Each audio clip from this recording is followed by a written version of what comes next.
Eu estava na cozinha, debruçada sobre a pia a descascar batatas. Pensava no jantar simples que prepararia para mim e para o Léo, quando um grito rasgou o silêncio da tarde, vindo da garagem.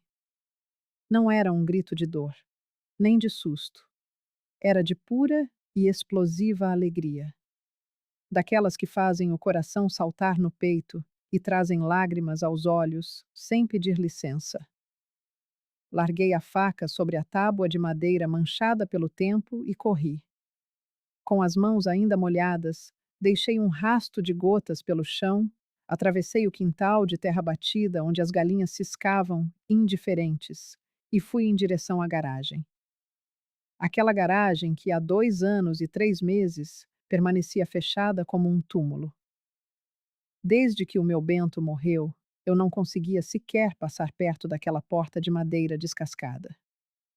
O cheiro de óleo de motor, de madeira velha e do sabonete granado que ele usava para tirar a graxa das mãos ainda estava impregnado lá dentro. Era dor demais para uma viúva de 71 anos, que perdera não só o marido, mas o melhor amigo de 43 anos de casamento. Mas o Léo, meu neto teimoso de cabelo sempre despenteado, há 6 meses tinha me pedido a chave com aqueles olhos castanhos, os olhos do avô. Vó, deixa eu mexer nas coisas do vô. Prometo que cuido de tudo direitinho. Não vou quebrar nada, nem perder ferramenta nenhuma. Só quero entender o que ele estava a fazer. E agora, a sua voz de miúdo ecoava de lá de dentro.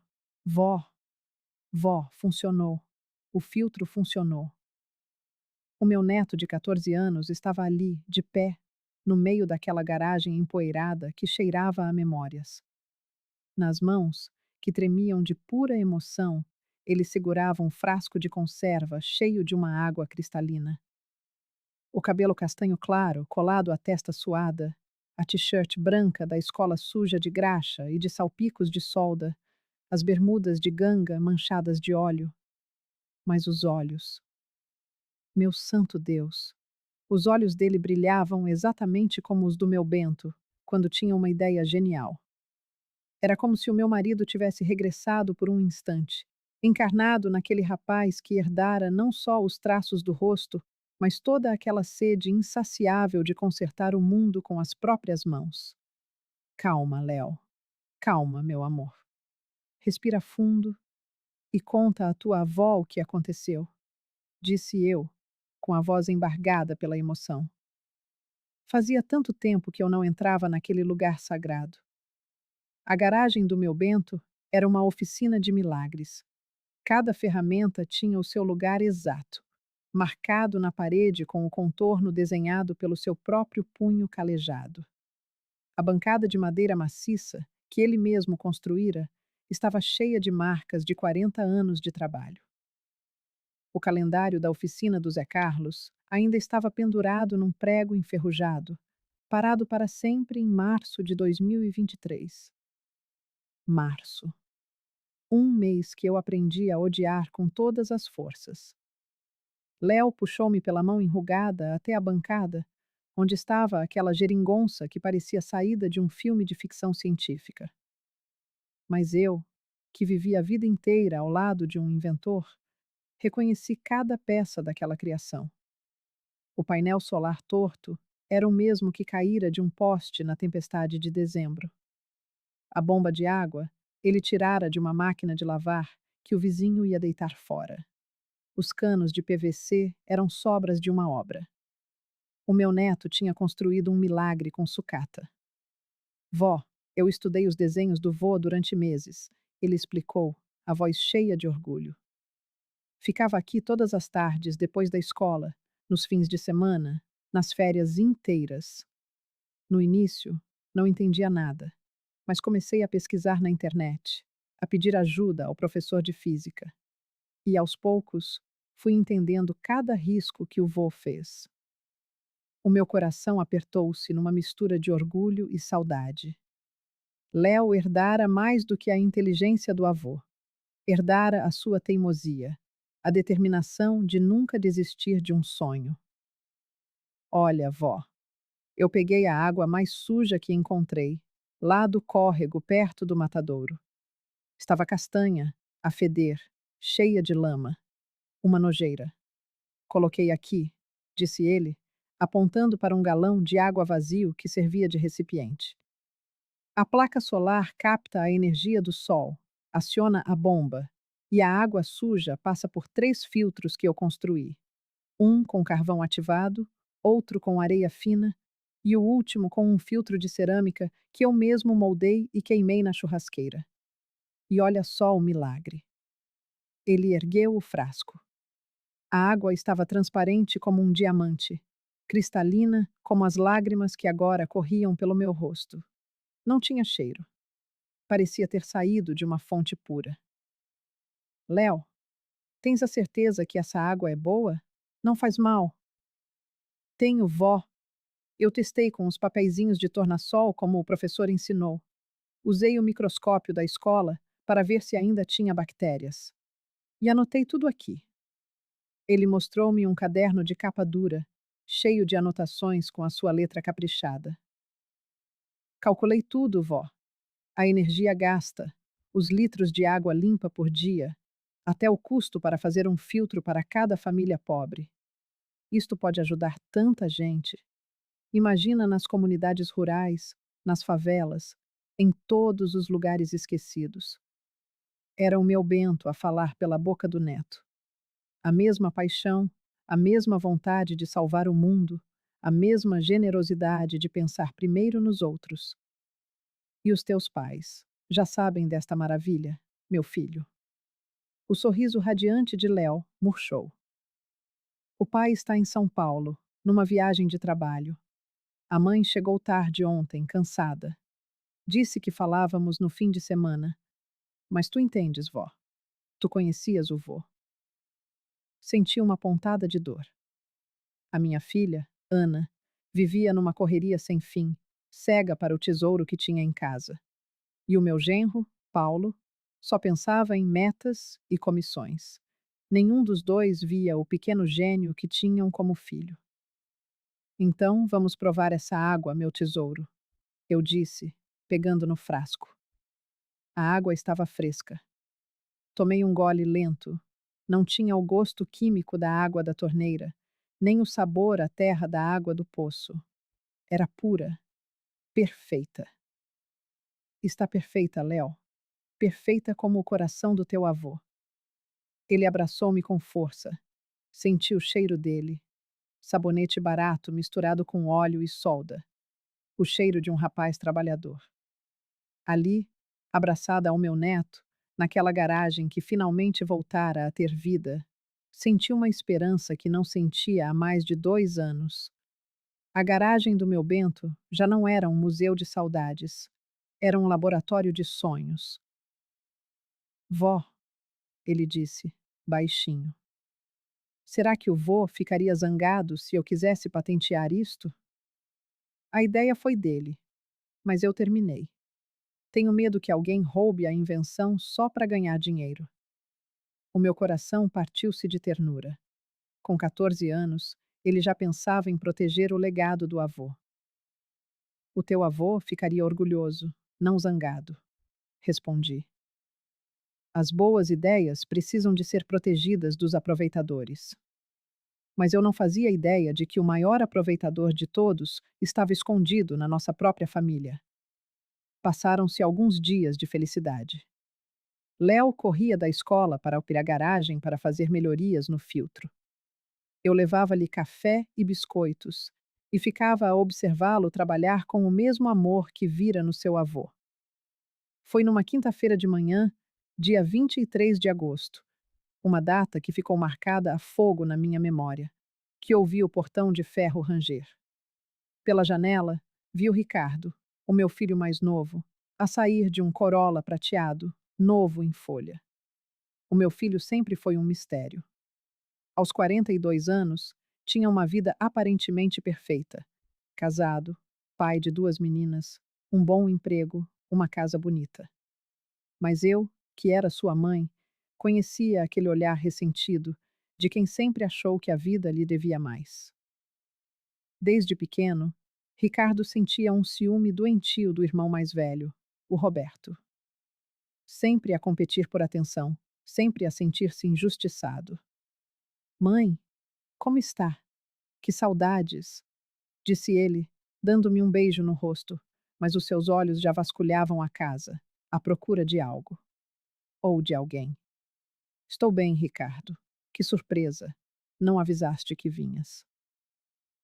Ah, estava a passar aqui perto e resolvi visitar a minha mãe. Onde está o Léo? Ouvi uns comentários na cidade de que ele anda a mexer com invenções na garagem do pai. Um arrepio gelado percorreu-me a espinha. Comentários? Como é que ele sabia? O Léo está na escola. Se quiseres esperar, ele chega por volta das 4. Fica para almoçar. Ricardo aceitou, mas a sua inquietação era evidente. Ele não estava ali por saudades. Estava ali por causa da garagem. E eu senti, bem no fundo da alma, que a nossa paz estava prestes a acabar. Incapaz de sossegar, eu me levantava e sentava na cadeira, o olhar fixo no relógio barato em meu pulso a cada 5 minutos. A pergunta era uma só, repetida em voz alta e para mim mesma. A que horas, exatamente, Léo chegaria da escola? Quando meu neto finalmente surgiu no batente da porta da cozinha, ainda com o uniforme azul e branco, a mochila pesada curvando-lhe as costas e os tênis furados que eu vivia insistindo para Ana trocar, meu filho Ricardo se ergueu de um salto, como se tivesse recebido uma descarga elétrica. Oi, tio Ricardo. Que surpresa te ver aqui. E aí, campeão? Como você está crescendo? Sua avó me contou que anda fazendo umas invenções incríveis por aqui. Um rubor intenso tomou conta do rosto de Léo. Ele sempre fora tímido, especialmente na presença de adultos. Ah, tio, não é nada disso. É só uma coisinha boba que eu fiz, mexendo nas ferramentas do avô. Coisinha boba, uma ova. Sua avó me garantiu que é uma invenção fantástica. Mostra para o seu tio o que você criou com essas mãos de ouro. Seguimos os três para a garagem, num cortejo silencioso. Eu ia à frente, abrindo caminho, com Léo no meio, segurando a chave, e Ricardo logo atrás. Eu podia sentir o peso do seu olhar nas minhas costas, uma pressão quente, como brasa. Quando chegamos e Léo ligou o filtro pela primeira vez na frente do tio, explicando cada etapa do processo com a paixão genuína de quem se orgulha do próprio trabalho honesto, Ricardo começou a fazer perguntas técnicas que me deixaram boquiaberta. De onde meu filho teria tirado todo aquele conhecimento complexo de engenharia e física? Ele, que sempre trabalhou com vendas, que nunca demonstrara o menor interesse por mecânica ou invenções, agora questionava sobre voltagem, amperagem e eficiência energética, como se fosse um especialista. Léo, isso é absolutamente fantástico! Uma verdadeira obra de arte da engenharia. Você tem algum documento, um registro técnico de tudo isso? Tenho tudo detalhado neste caderno, tio, e tirei dezenas de fotos de cada etapa. Ricardo tomou o caderno em ambas as mãos com a solenidade de quem segura uma relíquia de valor incalculável. Folheou cada página lentamente, muito lentamente, balançando a cabeça em aprovação e murmurando palavras que eu não compreendia. Seus olhos, porém, brilharam de um jeito que me gelou a espinha. Eu conhecia aquele brilho. Conhecia bem demais. Era o mesmo olhar que ele tinha quando ganhava algo de grande valor na infância. O brilho inconfundível da mais pura cobiça. Escuta aqui, campeão. Isso que você criou não é brincadeira de criança. É coisa muito séria. Você tem noção do que isso representa? Isso aqui pode valer muito, muito dinheiro. Léo me olhou, confuso. Tio, eu não fiz para ganhar dinheiro. Fiz para tentar ajudar as pessoas que não têm água limpa para beber. Eu sei, eu sei. Você tem o coração bom do seu avô. Mas escute o que seu tio, que é experiente, está dizendo. Você precisa patentear essa invenção com urgência, antes que algum espertalhão roube sua ideia genial e registre tudo no nome dele. Vocês já sentiram aquele arrepio, aquela certeza incômoda de que algo está terrivelmente errado? Naquele momento, a guerra havia começado. Eu só ainda não sabia. Nos primeiros dias após descobrirmos a traição, eu achei que Léo fosse desmoronar. Era o que qualquer avó esperaria de um menino de 14 anos, cujo coração acabara de ser estilhaçado por alguém em quem confiava. Mas meu neto me surpreendeu de uma forma que até hoje me arrepia. Em vez de se trancar no quarto ou desistir, Léo fez o oposto. Ele se entrincheirou naquela garagem como um soldado se preparando para a batalha. E era exatamente isso que ele estava fazendo, embora eu ainda não soubesse. Na primeira semana, eu levava seu lanche da tarde e o encontrava desmontando aparelhos que eu nem sabia que existiam. Um dia, um rádio velho que encontrou no lixo da vizinha. No outro, um ventilador quebrado que o seu Joaquim ia descartar. Ele desmontava tudo, analisava cada peça como um arqueólogo descobrindo um tesouro antigo, para depois montar algo completamente novo. Léo, meu filho, o que você está fazendo com toda essa sucata? Ele ergueu os olhos, vermelhos de concentração. Estou aprendendo, vó. Aprendendo como as coisas funcionam de verdade. Se vou lutar contra o tio Ricardo e aquela empresa, preciso ser mais esperto que eles. Um calafrio percorreu minha espinha. Meu netinho falava como um adulto, com uma seriedade que me assustava. Onde estava o menino doce e inocente que brincava de inventor por puro amor? Mas, Léo, você não precisa se torturar assim. Podemos procurar um advogado. Resolver isso na justiça. Ele soltou uma risada, mas sem alegria. Era um riso amargo, de quem perdeu a inocência cedo demais. Vó, o tio Ricardo tem dinheiro, uma empresa, advogados caros. O que nós temos? Nada. A palavra de uma criança contra um homem de negócios? Ninguém vai acreditar. Eu preciso de provas. Provas irrefutáveis. E vocês, o que acham? Um menino de 14 anos deveria carregar um peso desses. O que fariam no lugar dele? Foi então que testemunhei uma transformação que me enchia de orgulho e medo na mesma medida. Léo desenvolveu uma disciplina de ferro. Acordava às 5 da manhã, antes da escola, para trabalhar em seus projetos. Voltava correndo, jogava a mochila no chão e ia direto para a garagem, onde ficava até tarde da noite, soldando, testando, anotando tudo em cadernos novos que comprava com a mesada. Comecei a me preocupar quando notei que ele estava emagrecendo. As bochechas, antes redondas, agora se mostravam fundas e os olhos eram emoldurados por olheiras escuras. Comia pouco, dormia menos ainda. Léo, você precisa descansar. Isso vai acabar com a sua saúde. Não posso, vó. A cada dia que passa, o tio Ricardo fica mais rico com a minha invenção. Eu vi na internet que a Aquatec já está vendendo os filtros em 3 estados. E sabe por quanto? R$ 500 cada. R$ 500 por algo que custa menos de 80 para fazer. A revolta em sua voz partia meu coração, mas também me enchia de orgulho, pois via ali a chama do meu Bento, a mesma indignação contra a injustiça, a mesma teimosia em não aceitar que os poderosos esmaguem os mais fracos. Numa terça-feira, quase um mês após a descoberta, Léo me chamou na garagem com uma animação que eu não via há semanas. Vó, vem ver. Consegui. Quando entrei, levei um susto.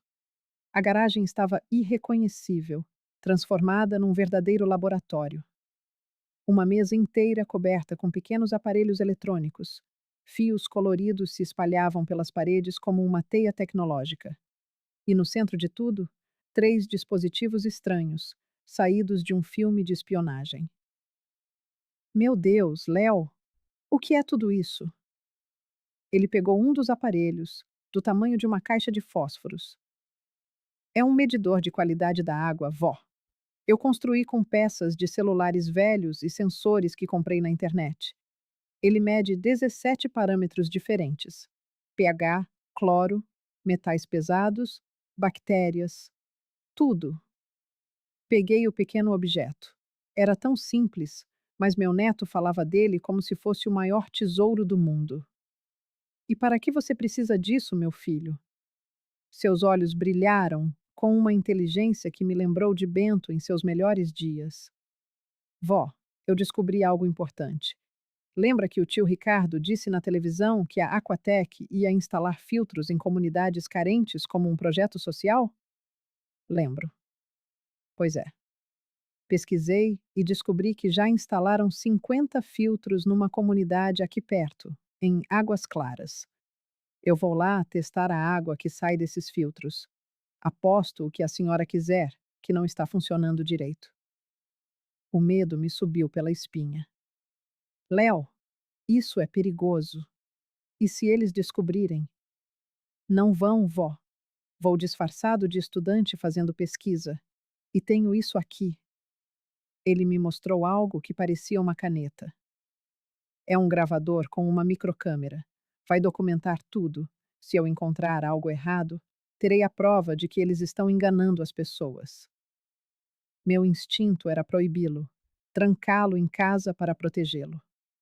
Mas ao olhar para aquele menino determinado, para a inteligência faiscando em seus olhos, eu entendi. Léo não era mais uma criança. Ele havia se tornado um jovem com uma missão, e se eu tentasse impedi-lo, eu o perderia para sempre. Está bem, Léo, mas eu vou com você. Vó, a senhora não precisa. Eu vou. E não se fala mais nisso. Se meu neto vai enfrentar bandidos, sua avó estará ao seu lado. O sorriso que ele me deu naquele momento valeu mais que todos os tesouros do mundo. No sábado seguinte, pegamos o ônibus para Águas Claras bem cedo. Tive de mentir para Ana, dizendo que visitaríamos uma prima distante.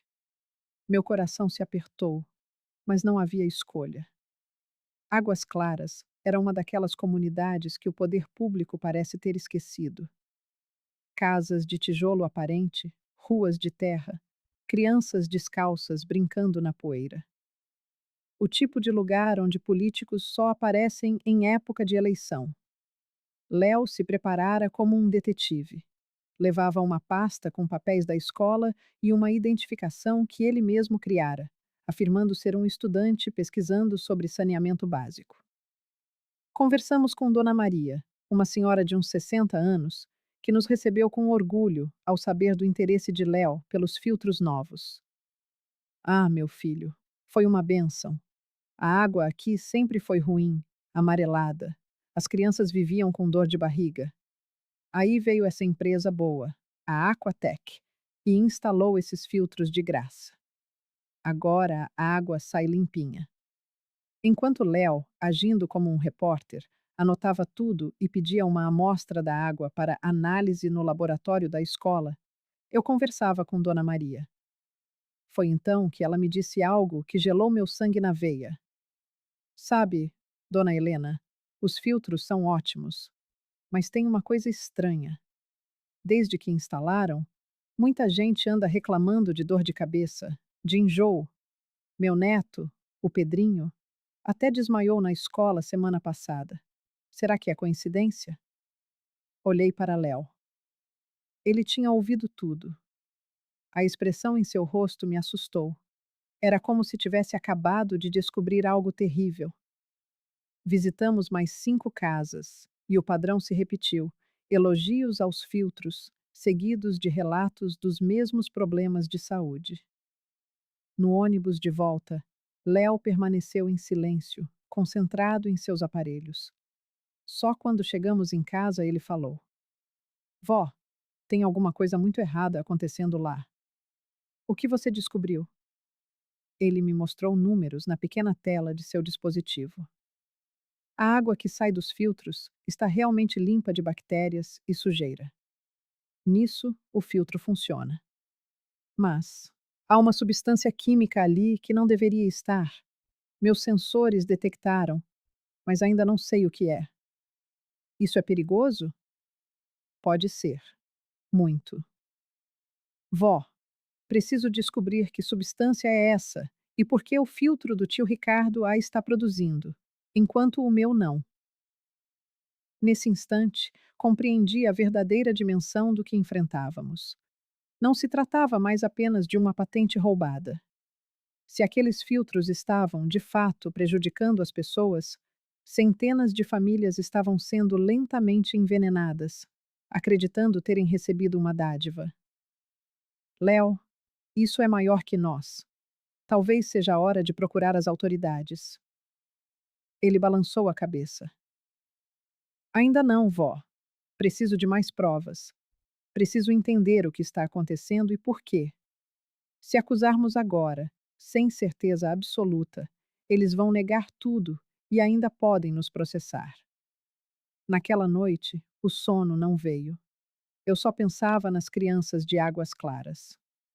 Léo também não dormiu. De madrugada, ouvi um ruído na garagem e fui espiar. Lá estava ele, sob a luz fraca de uma lâmpada, debruçado sobre seus projetos, lutando a nossa guerra silenciosa. Encontrei o meu neto debruçado sobre a antiga bancada de trabalho do avô.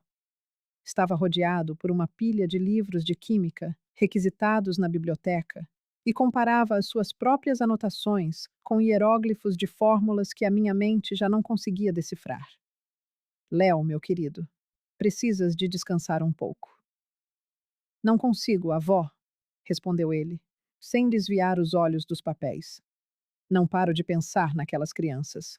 E se estão a adoecer por causa de algo que as devia ajudar? Por causa da minha invenção, que foi roubada e alterada? Sentei-me numa cadeira velha, ao seu lado. O cheiro a madeira e a óleo da oficina do meu Bento trazia-me memórias distantes. A culpa não é tua, meu amor. Tu criaste algo bom. Foram outros que o transformaram em algo mau. Mas eu tenho de resolver isto, avó.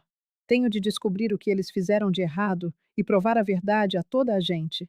É a minha responsabilidade. Ali, a observar o meu neto de 14 anos a carregar o peso do mundo sobre os ombros, compreendi que já não estava a criar uma criança. Convivia com um jovem inventor que herdara não só a inteligência do avô, mas também a sua consciência social e o seu inabalável sentido de justiça. E o que mais me impressionava era a sua calma. Léo não agia por raiva ou desejo de vingança. Agia por uma necessidade profunda de fazer o que era certo, mesmo que isso o colocasse em perigo. Na semana seguinte, a tranquilidade dos nossos dias começou a dissipar-se. Primeiro, foi o telefone, que tocava insistentemente, mas do outro lado só havia um silêncio pesado, ameaçador. Depois, apareceu um carro escuro, sempre parado na esquina, com a mesma silhueta anônima por trás de óculos de sol. Avó, acho que alguém nos está a vigiar. Eu também já tinha reparado, mas não queria assustá-lo. Pode ser só uma coincidência, Léo. Não, avó. Não é coincidência. Ontem, o mesmo carro estava à saída da escola, e esta manhã, lá estava ele de novo.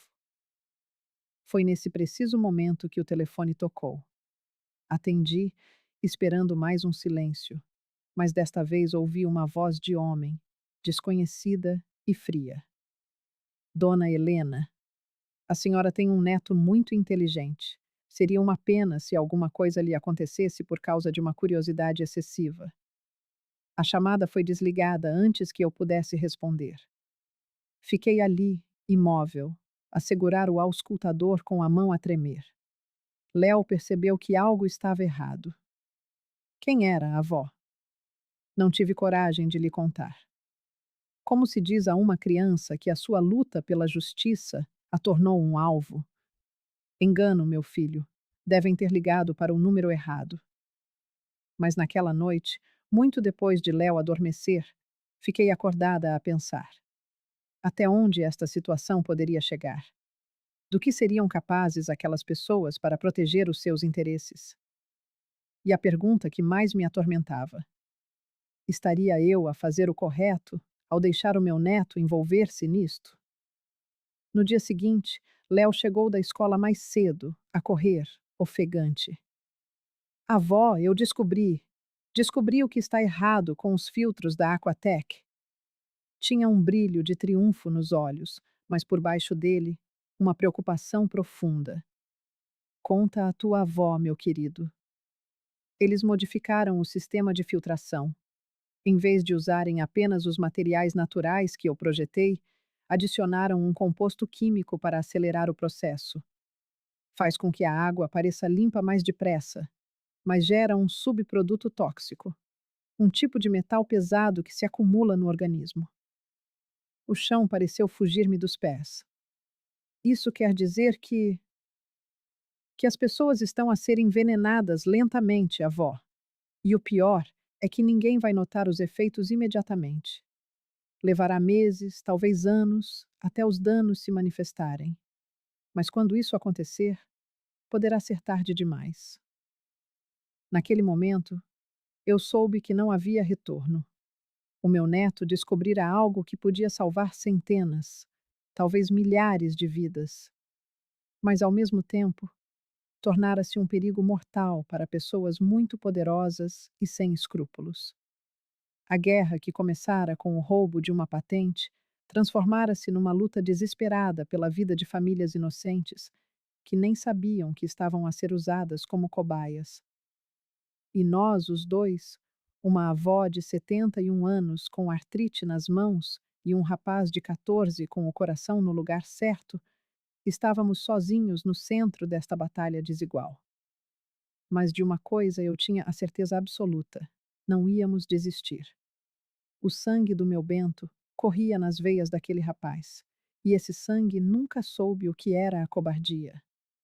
Depois da sua descoberta, a determinação de Léo deu lugar a uma obsessão febril.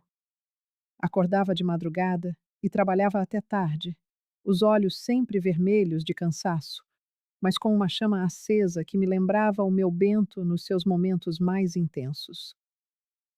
Avó, eu preciso de os parar. A cada dia que passa, mais famílias bebem aquela água. Não posso deixar isto continuar.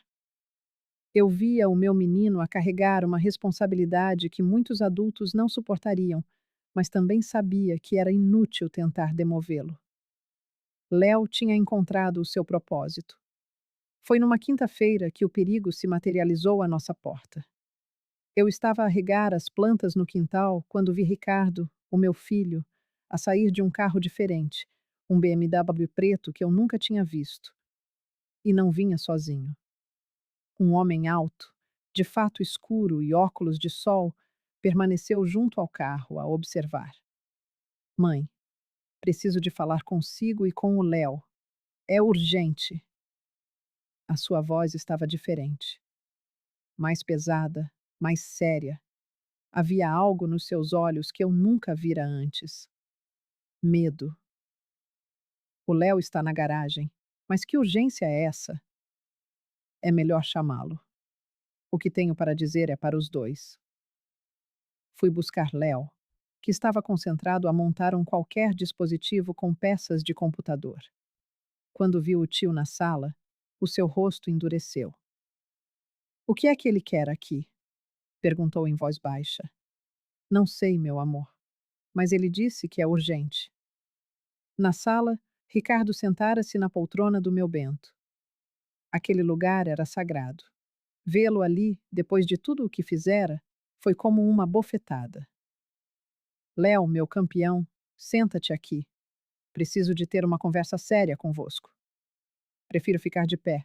Diz o que tens a dizer. Ricardo suspirou, passando a mão pelo cabelo. Estava nervoso, a transpirar mesmo com a ventoinha ligada. Olhem, eu sei que estão chateados comigo por causa da patente.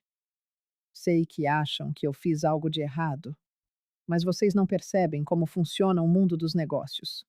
Eu estava a proteger a invenção do Léo. Léo soltou uma gargalhada seca. A proteger? Roubaste-a e ainda vens mentir à nossa frente. Não foi um roubo, foi uma parceria. E os resultados estão à vista. A Aquatec já vendeu mais de 1.000 filtros. O teu sonho realizou-se, Léo. Vi as mãos do meu neto fecharem-se em punhos. O meu sonho era ajudar as pessoas, não envenená-las. O rosto de Ricardo mudou. A máscara de simpatia caiu, revelando uma expressão fria, calculista. Do que é que estás a falar? Tu sabes perfeitamente. Os filtros que vocês vendem estão a produzir um subproduto tóxico. Ricardo levantou-se lentamente.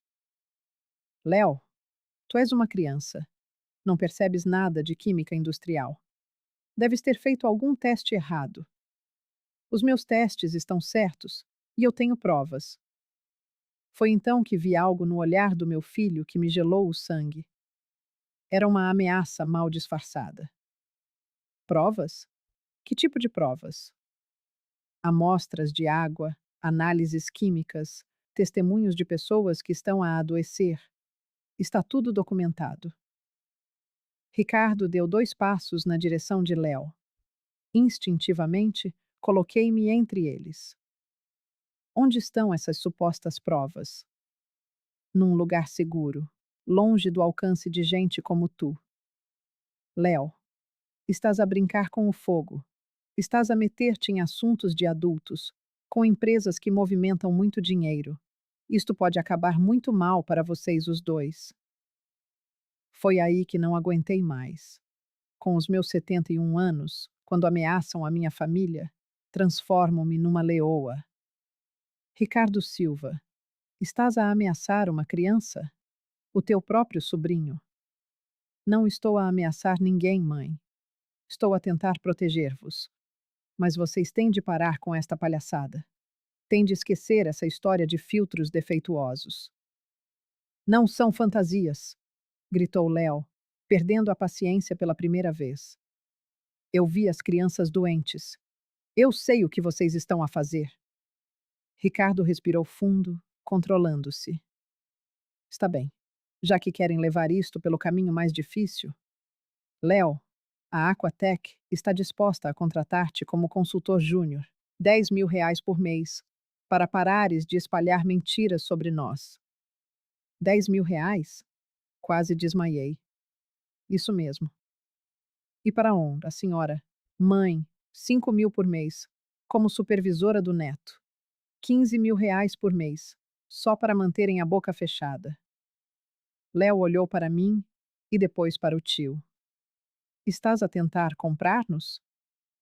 Estou a tentar resolver isto de forma civilizada.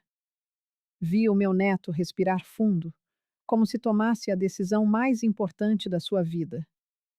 E as crianças que estão a beber água contaminada, quanto lhes vais pagar a elas? Não existe contaminação nenhuma. Isso é paranoia tua. Então, por que é que estás a oferecer tanto dinheiro para eu me calar? Ricardo não soube o que responder. Léo, disse ele, com a voz baixa e ameaçadora. Tens até o final da semana para aceitar. Depois disso, não garanto que vos possamos proteger. Proteger de quem? De pessoas que não são tão pacientes como eu. O meu filho saiu sem olhar para trás. Ouvi o carro arrancar bruscamente, os pneus a chiar no asfalto. Léo tremia, não de medo, mas de uma raiva fria e perigosa. Avó, agora tenho a certeza. Eles sabem que os filtros estão a fazer mal às pessoas e não se importam. Para eles, o que interessa é o dinheiro. Meu filho, talvez seja melhor. Comecei, a voz a falhar. Léo olhou para mim, magoado. Como é que a avó pode sequer pensar nisso? E as crianças doentes? Ele tinha razão. O que pensaria de mim, o meu Bento? Perdoa esta velha tola, Léo. Claro que não vamos aceitar. Então agora é guerra a sério, avó. Eles mostraram que não vão parar por bem. Nos dias seguintes, o medo tornou-se uma sombra constante em nossa casa. O telefone tocava a toda a hora, sempre com aquela voz a sussurrar ameaças veladas. O carro escuro seguia-nos para todo o lado. Avó, eles estão mesmo a seguir-nos. Eu sei, meu amor, mas não podemos deixar que o medo nos vença. Foi então que Léo me contou o seu plano. Quando ouvi o que ele pretendia fazer, o meu coração quase parou. A feira de tecnologia da capital é daqui a 2 semanas. É o maior evento da região. A própria Aquatech vai lá estar, a apresentar os filtros como o seu grande sucesso. E? E eu também vou estar lá. Inscrevi-me como jovem inventor. Vou levar o meu equipamento e mostrar a toda a gente as provas do que eles estão a fazer. Senti um frio na barriga. Léo, isso é entrar na toca do lobo. É a nossa única oportunidade, avó. Na feira vai haver imprensa, autoridades. Eles não poderão fazer-me nada à frente de toda a gente. E quando eu apresentar as provas, o mundo inteiro saberá a verdade. E se eles te impedirem de entrar? Também pensei nisso. O plano dele era audacioso. Através de um colega da escola, conseguira o contato de uma repórter de investigação. Iria enviar-lhe todo o material antes da feira, como uma apólice de seguro. Se me acontecer alguma coisa, ela publica tudo. E se eu conseguir apresentar, ela estará lá para cobrir a história. Pensaste em tudo, meu neto. Tive de o fazer, avó. É a única forma. Naquela noite, não consegui dormir. Mas lembrei-me que ele não estava sozinho. Tinha a mim e tinha o espírito do avô a guiá-lo. No dia seguinte, algo aconteceu que quase me fez desistir. Ao voltar da farmácia, vi um homem a mexer no nosso portão. Quando me viu, disfarçou, mas eu reconheci-o. Era o homem que estava com Ricardo. Entrei em casa a correr. Léo! Léo! Vem cá depressa! Ele saiu da garagem, as mãos sujas de óleo. O que foi, avó? Há um homem a mexer no nosso portão. Acho que é um deles. Léo acompanhou-me até a rua. Com uma pequena lanterna, examinou cada centímetro do portão. Avó, veja isto. Na parte de dentro, colado ao metal, estava um pequeno objeto circular, do tamanho de uma moeda. Um pequeno olho metálico, frio e silencioso. O que é isso? É um transmissor. Eles não estavam apenas a vigiar-nos, avó. Estão a ouvir cada palavra que dizemos. Provavelmente há outro no carro. Talvez até aqui dentro de casa. Senti o chão fugir sob meus pés. A voz dele era um sussurro, mas ecoou em minha mente como um trovão. Quer dizer que eles estão nos ouvindo? Tudo o que falamos? É o mais provável, vó. A partir de agora, cada palavra nossa conta. Léo removeu o pequeno transmissor com a delicadeza de um cirurgião e o guardou num pote de vidro. Vou fazer uns testes. Talvez consiga rastrear o sinal. Naquela noite, nossa conversa foi um murmúrio tenso, abafado pelo som alto do rádio na cozinha. Foi ali que Léo me explicou como viveríamos a partir daquele dia. Nossa comunicação seria feita por bilhetes escondidos em lugares improváveis, códigos que só nós dois entendíamos e conversas importantes sussurradas na garagem ao som de música alta. Vó, nossa casa já não é mais segura. Eles sabem de tudo que a gente faz, de tudo que a gente planeja. E como você vai se preparar para a feira, meu filho? Vou ter que improvisar, usar lugares e horários diferentes. A garagem não serve mais. Foi então que uma luz se acendeu em minha mente. E a casa da Dona Conceição? Ela tem aquela oficina antiga nos fundos, que nunca mais usou. Tenho certeza que ela nos deixaria usar. Os olhos de Léo brilharam com uma esperança que eu não via há dias. É perfeito, vó. Eles nunca vão suspeitar. Dona Conceição, minha comadre de décadas, não fez uma única pergunta. Apenas abriu um sorriso caloroso e disse: Claro, Helena. Minha casa é a sua casa. Sabem que podem contar comigo para o que for. Assim começou a fase mais intensa da nossa luta. Léo saía de casa pela manhã, com a mochila da escola nas costas, mas seu destino, muitas vezes, era a oficina nos fundos da casa de minha comadre. Eu levava suas ferramentas aos poucos, disfarçadas na sacola de compras. Parafusos numa caixa de remédios, fios escondidos em pacotes de farinha. Éramos dois espiões numa guerra silenciosa, trabalhando em segredo para salvar nosso pequeno mundo. Naquela oficina, Léo montou algo que me deixou de boca aberta. Não era só um filtro, era um sistema de demonstração completo, com telas, gráficos e comparações lado a lado. Ele havia pensado em cada detalhe.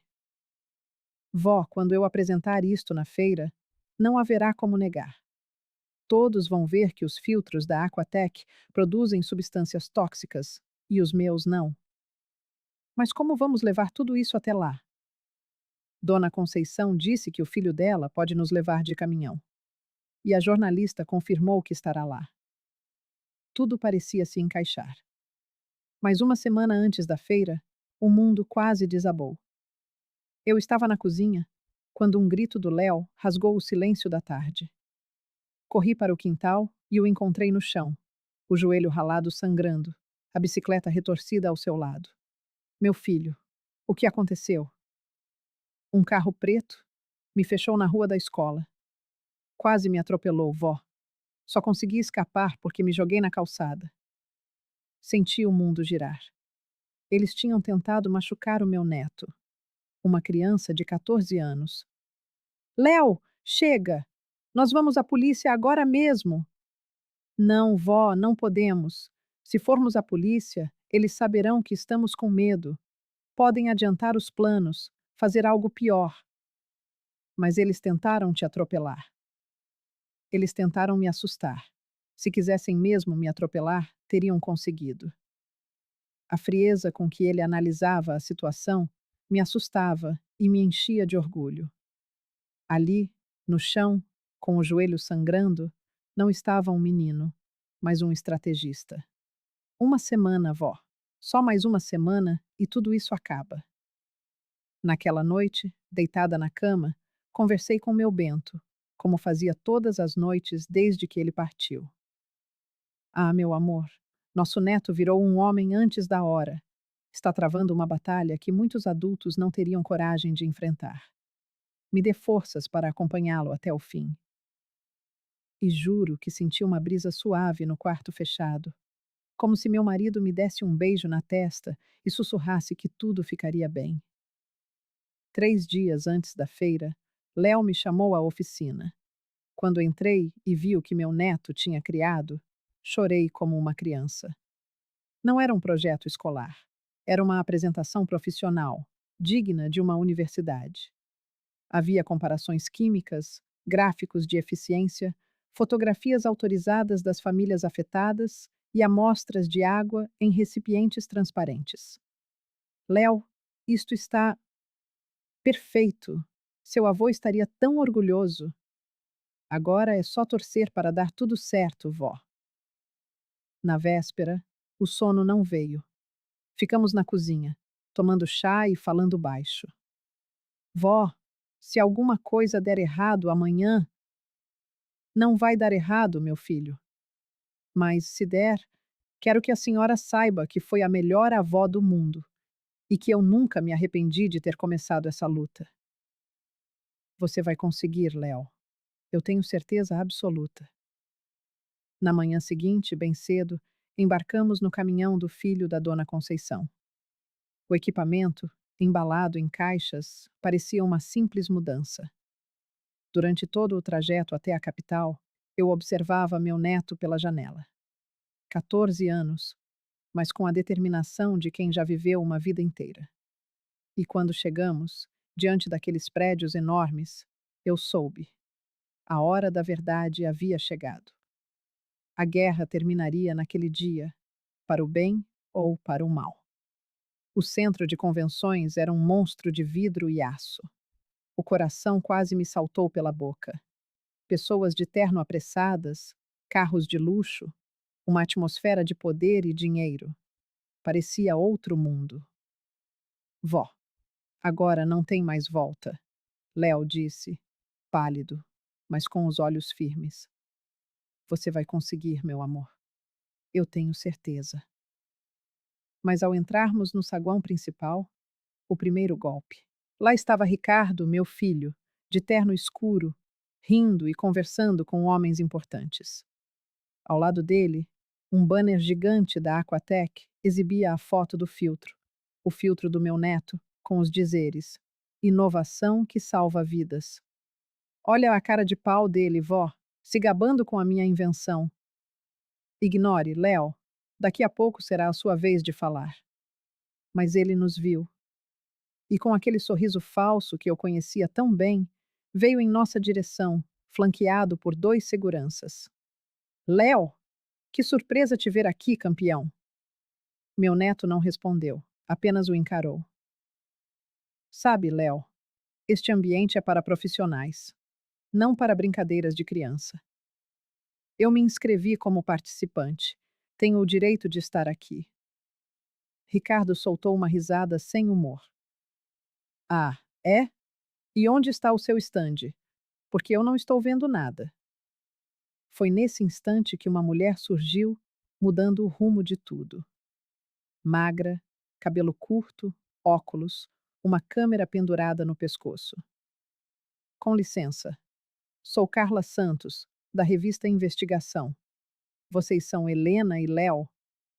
Meu neto assentiu, e eu vi o rosto de Ricardo empalidecer. Perfeito. Léo, recebi o material que você me enviou. É impressionante. Estou ansiosa para ver sua apresentação. Que material? Ricardo perguntou, a voz trêmula. A jornalista o encarou como quem olha um inseto. Ah, o senhor deve ser Ricardo Silva, da Aquatec. Teremos muito o que conversar depois. Ricardo fez um sinal discreto para os seguranças, mas Carla ergueu a mão. Eu não faria isso se fosse você. Meu cinegrafista ali tem um ótimo ângulo, e qualquer tentativa de intimidação virá a manchete de amanhã. Meu filho se afastou, lívido. Léo, vamos montar seu estande. Sua apresentação é em 2 horas. O estande do Léo, por uma feliz coincidência arranjada por Carla, ficou exatamente em frente ao da Aquatec. Quando terminamos, parecia um laboratório científico em miniatura. Comparações, gráficos, amostras de água e até um pequeno microscópio. Vó, olha quanta gente está vindo! Uma multidão curiosa se formava. Empresários, jovens inventores, jornalistas. Todos queriam saber o que aquele menino magro fazia ali, naquele mar de doutores e executivos. Meu filho, você está preparado? Estou, vó. É agora ou nunca. Quando o microfone foi ligado, Léo começou a falar. E meu coração bateu tão forte que achei que todos podiam ouvi-lo. Bom dia. Meu nome é Léo. Tenho 14 anos e estou aqui para mostrar uma descoberta que pode salvar vidas. A voz dele soou clara, firme, sem um traço de nervosismo. Não era um menino falando, era um cientista, um defensor. Há alguns meses, finalizei uma invenção que meu avô começou. Um filtro de água movido a energia solar, feito com materiais baratos e sustentáveis. Ele ligou o filtro original. Este filtro remove 99,7% das impurezas, não usa químicos agressivos e custa menos de R$ 80 para ser produzido. Foi pensado para famílias que não têm acesso à água tratada. Murmúrios de aprovação correram pela plateia. Mas minha invenção foi roubada por um parente próximo, alguém em quem eu confiava, e vendida para uma empresa chamada Aquatec. O clima mudou. Os olhares se voltaram para o estande luxuoso da Aquatec e depois, preocupados, para Léo. E essa empresa modificou minha invenção. Querem ver como? Ele ligou um filtro idêntico ao da Aquatec. Mostrou 2 copos de água cristalina, um de cada filtro. Aparentemente, fazem a mesma coisa. Mas há uma diferença mortal, invisível a olho nu. Uma diferença que pode matar. Ele colocou as amostras em seus aparelhos de medição. A água do meu filtro está completamente pura. A do filtro da Aquatec contém traços de sulfato de chumbo, um metal pesado altamente tóxico. Um silêncio pesado caiu sobre a multidão. O sulfato de chumbo causa problemas neurológicos em crianças, dificuldade de aprendizagem. Em casos extremos, a morte. Eu fui a uma comunidade onde a Aquatec instalou 50 desses filtros. Encontrei crianças desmaiando na escola, famílias com dores de cabeça constantes. A jornalista Carla filmava tudo. Outros repórteres se aproximavam. E o pior, eles sabem. A Aquatec sabe que seus filtros estão envenenando as pessoas. Nesse momento, Ricardo surgiu, o rosto vermelho de fúria, acompanhado por um homem que devia ser o presidente da empresa. Isso é uma palhaçada. Uma criança fazendo acusações criminosas. Léo não se intimidou. Tio Ricardo, já que está aqui, quer explicar a todos como conseguiu as anotações detalhadas do meu projeto? Como me convenceu a entregar meu caderno de pesquisas? Eu estava te ajudando. Você era criança demais para entender de negócios. A multidão murmurou, desconfortável com o tom de Ricardo. Me ajudando? A voz de Léo soou mais alta no microfone.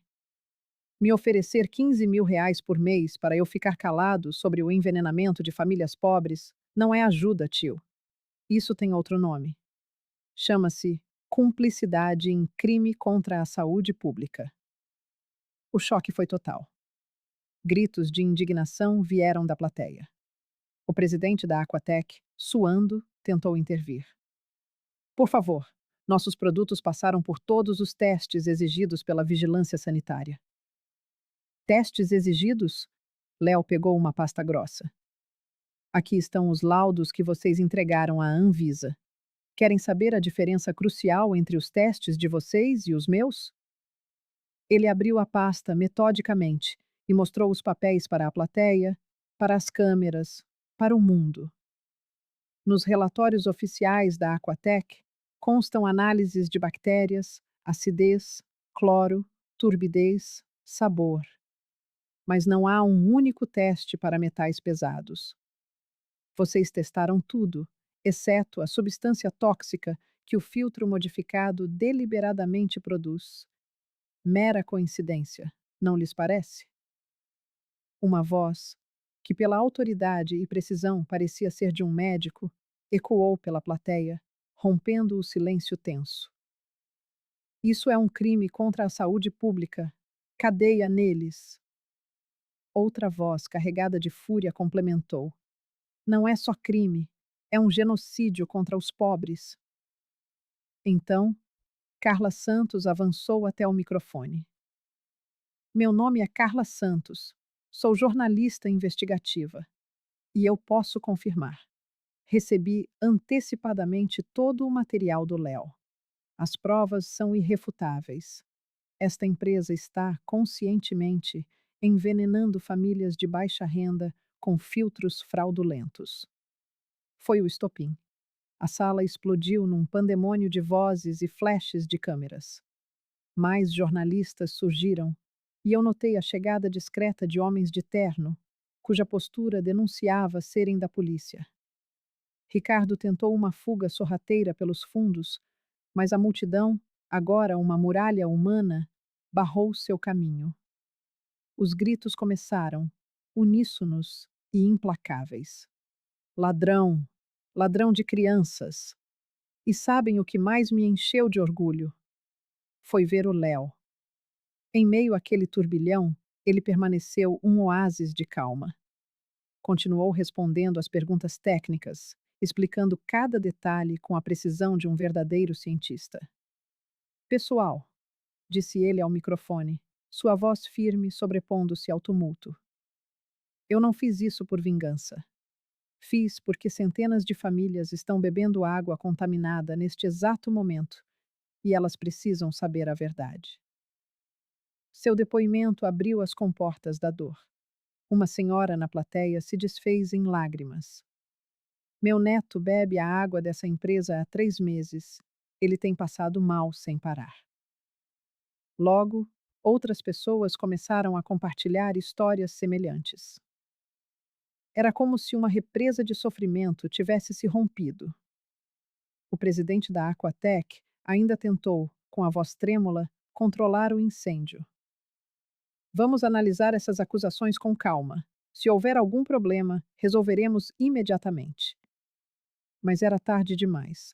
Os smartphones filmavam tudo, as redes sociais fervilhavam, e através da janela, eu vi as luzes de uma viatura da Polícia Federal piscando no estacionamento. 2 horas depois, Ricardo era conduzido, algemado. O presidente da Aquatec também. Carla Santos nos trouxe a notícia. A empresa seria interditada imediatamente e todas as famílias afetadas receberiam tratamento médico gratuito custeado por eles. Vó, a gente conseguiu. A voz do Léo era um sopro de exaustão e felicidade. Um sorriso puro, genuíno, como eu não via há meses, iluminou seu rosto. Conseguimos sim, meu amor. Seu avô estaria orgulhoso demais. Mas a parte mais linda daquele dia ainda estava por vir. Um homem elegante, de cabelos grisalhos e ar sereno, aproximou-se do nosso estande. Léo, sou professor da Universidade Federal. Gostaria de conversar com vocês. Claro, professor. Vou direto ao ponto. O que você fez hoje demonstra um nível de maturidade científica e ética raro até mesmo em adultos. A universidade gostaria de lhe oferecer uma bolsa de estudos integral, incluindo um programa de mentoria especial para jovens talentos. Os olhos do Léo brilharam. É sério? Seríssimo. Mas há uma condição. Você deve continuar trabalhando no desenvolvimento de tecnologias sociais. O mundo precisa de inventores como você. Professor, meu sonho sempre foi usar a ciência para ajudar as pessoas. Eu aceito. Naquela noite, no hotel modesto onde estávamos hospedados, Léo e eu conversamos até a madrugada. Vó, você acha que o vô teria gostado do que fizemos hoje? Olhei para aquele menino que em poucos meses havia se tornado um homem, que enfrentou gigantes por uma causa justa e nunca perdeu a bondade, mesmo quando foi pisado. Léo, seu avô não teria apenas gostado. Ele teria se ajoelhado de tanto orgulho. E agora, vó? O que vai acontecer com a gente? Agora, meu filho, você vai estudar. Vai se tornar o engenheiro que sempre sonhou ser e continuar inventando coisas boas para ajudar quem mais precisa. E a senhora? Eu? Eu vou fazer o que sempre fiz: cuidar do meu neto e torcer por ele. 3 meses se passaram e nossas vidas se transformaram. Léo foi matriculado em um programa especial da universidade, frequentando aulas avançadas de engenharia 3 vezes por semana, sem abandonar o ensino médio. Ricardo foi condenado a 5 anos de prisão. A Aquatec, multada em 50 milhões de reais, além de pagar uma indenização de 10 mil reais para cada família afetada. E o melhor de tudo, o filtro original do Léo, a invenção de seu avô, começou a ser produzido por uma cooperativa de engenheiros sociais. Hoje, mais de 10 mil famílias em todo o Brasil têm acesso a água limpa e segura, graças à coragem do meu neto. Toda semana, nossa caixa de correio se enche de gratidão. Cartas de mães contando que os filhos pararam de ter dor de barriga. Desenhos de crianças para o tio Léo inventor. Guardo cada uma delas numa caixa especial. Mas toda essa fama não tocou na essência do Léo. Ele continua humilde, estudioso, com aquele coração generoso de sempre. Só que agora, carrega com orgulho a responsabilidade de ser a voz de quem não tem voz. Às vezes, vou até a garagem, que se tornou seu laboratório, sento-me na antiga bancada do Bento e converso com meu marido, como se ele estivesse ali. Meu amor, você viu o que o nosso neto fez? Ele não apenas terminou sua invenção, ele fez algo muito maior. Provou que a verdade sempre vence, mesmo quando vem da boca de um menino. Mostrou que, quando lutamos pelo que é certo, Deus está do nosso lado. E eu juro que sinto a presença dele ali, sorrindo, orgulhoso do legado que deixou. Léo está com 15 anos agora. Já ganhou 3 prêmios nacionais e um internacional, mas continua o mesmo menino de coração puro. Outro dia, ele me disse algo que me fez chorar de emoção. Vó, eu entendi uma coisa. O vô não me deixou só os desenhos do filtro. Ele me deixou algo muito mais valioso. O que foi, meu amor? A certeza de que quando a gente luta pelo que é certo, nunca está sozinho. A gente tem Deus, os anjos e o espírito de todas as pessoas boas torcendo junto. E isso é mais forte que qualquer empresa, qualquer dinheiro. Sabedoria de um menino de 15 anos que muitos adultos não alcançam. E para vocês, que nos acompanharam até aqui, sabem o que mais me emociona? Não são os prêmios, nem o reconhecimento. É saber que, em algum lugar do Brasil, neste exato momento, uma criança está bebendo um copo de água limpa por causa da coragem de um menino que se recusou a aceitar a injustiça. É saber que o legado do meu Bento não morreu com ele. Está vivo, crescendo, através das mãos e do coração do nosso Léo. E quando fecho os olhos à noite, eu sinto os dois comigo. Meu marido, sorrindo orgulhoso, e meu neto, já sonhando com a próxima invenção que tornará o mundo um lugar um pouco melhor. Porque foi isso que eles me ensinaram. Não importa o quão pequenos sejamos, quando lutamos pela verdade, quando lutamos pelos outros, nós nos tornamos invencíveis. Obrigada por terem acompanhado nossa história. Se ela os tocou, compartilhem com alguém que precisa se lembrar que nunca devemos desistir de fazer o que é certo. O amor vence, a verdade vence. E os pequenos, quando têm coragem, podem mover montanhas.